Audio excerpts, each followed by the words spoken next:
বাঁকুড়া শহরের জলকষ্ট চিরকালীন সমস্যা। শুধু গ্রীষ্মকালেই নয়, বর্ষাকালেও সমস্যা আছে। অথচ বাঁকুড়া শহরকে ঘিরে আছে দুখানা নদী, কিন্তু এ যেন মরুভূমি। জোড়া নদীর এক ফোঁটা জলের দেখা পাওয়া যায় না। বাঁকুড়া শহর ও সংলগ্ন বাঁকুড়া ২ নম্বর ব্লকের বাঁকি গ্রাম। নদী চরে চড়ছে গরু ছাগল। ধুধু প্রান্তরে হতাশ তাকিয়ে এলাকার মানুষ।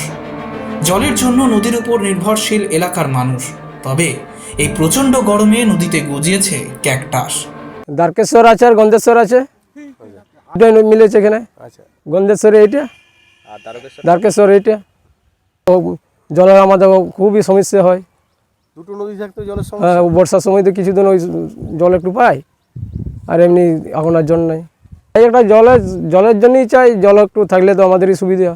আমি হবে বলেছিল তো, বহুদিন আগের থেকেই গল্প চলছে, কিন্তু এখনো হচ্ছে নাই। সবাইকারই উপকার হবে, একটু চাষবাসের দিকেও উপকার হবে, সব দিকের লোকেরই উপকার হবে। যে মাছ ফাছ থাকে সেটাও ধরে লোক খেতে পারবে। নেতারা একবার করে আসছে, এসে ওর বলছে ওই হবেক হবেক করছে, আর ভোট চলে গেলেই আর হওয়ার কোনো পাত্তা নেই। আমাদের জলের খুবই সমস্যা। পরিবার আছে অনেকগুলোই আছে, তোমার মোটামুটি হবে, তাও সব মিলিয়ে বলতে গেলে মানে বহুটাই হবে। আর কি যদি আমরা বাকিটা শুধু বলি, হ্যাঁ বাকিটাই বলতে গেলে মানে বহুটা আছে, ওটাও 1000 আছে ওটা। এখন তো এখনও তো আসে নেই, এর পরে আসবে। এরপরে এসে কী বলে, নিশ্চয়ই তুলে হবে। এই যে যা ধরন পড়েছে, বুঝতেই তো পারছো জলের যা সমস্যা চলছে। গন্ধেশ্বরী এবং দ্বারকেশ্বর নদীর সংযোগস্থল দুমুহনী ঘাট। মানুষের তীব্র দাবি এই দুই নদীকে কেন্দ্র করে কিছু একটা করা হোক, যাতে জলের সমস্যার সমাধান হয়। মূলত কৃষিপ্রধান এলাকা এটি। চাষবাস এবং মাছ ধরে জীবিকা নির্ভর করেন এলাকার মানুষেরা। তবে দুই ক্ষেত্রেই যেন বঞ্চিত হচ্ছেন তারা। নদীতে জল না থাকার কারণে যেন গোদের উপর বিস্ফোরা। তীব্র গরমে দিনে একাধিকবার স্নানের জন্যও এই দুই নদীর সংযোগস্থলের উপর নির্ভরশীল পুরুষ থেকে মহিলা পর্যন্ত। এলাকার লোকগীতি গাওয়া যুবক অসীম সাঁতরা লোকগীতি গাওয়ার পাশাপাশি মাছ ধরে জীবিকা নির্বাহ করেন তিনি। তবে তিনি জানান, দুটি নদী থাকা সত্ত্বেও এক ফোঁটা জল নেই, আর সেই কারণেই মাছের দেখাও নেই। ফলে রুজি রোজগারে খুব অসুবিধা, সঙ্গে দিতে হচ্ছে মাছ ধরার ট্যাক্সও।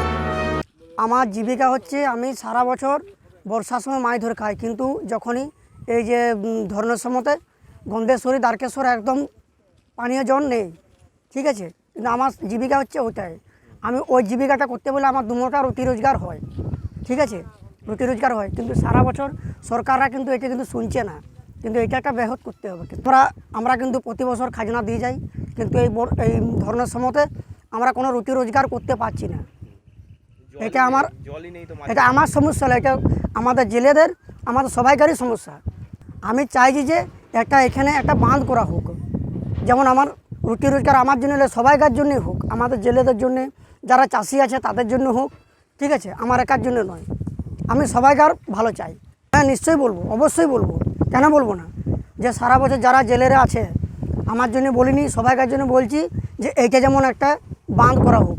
এই গরমে রোদে এই যে মানুষ এত কষ্ট করছে, আমাদের জীবিকা, আমি বলছি এটা আমার জীবিকা, আমাদের যারা জাতির আছে তাদেরও জীবিকা। তারা রুটি রোজগার করার জন্য অনেক কষ্ট করছে, কিন্তু এই গরমে কিন্তু পাচ্ছে না, কিন্তু তাদের একটা কিছু করা হোক। সামনে লোকসভা নির্বাচন। নির্বাচনী প্রচারে নেতা মন্ত্রীরা শুধু আসেন আর যান, কাজের কাজ কিছুই হয় না, এমনটাই বলছেন সাধারণ মানুষ। দুই নদী থাকা সত্ত্বেও এই রুক্ষতা তাদের দৈনন্দিন জীবনে একটি খরার সৃষ্টি করেছে। Bureau report, express news.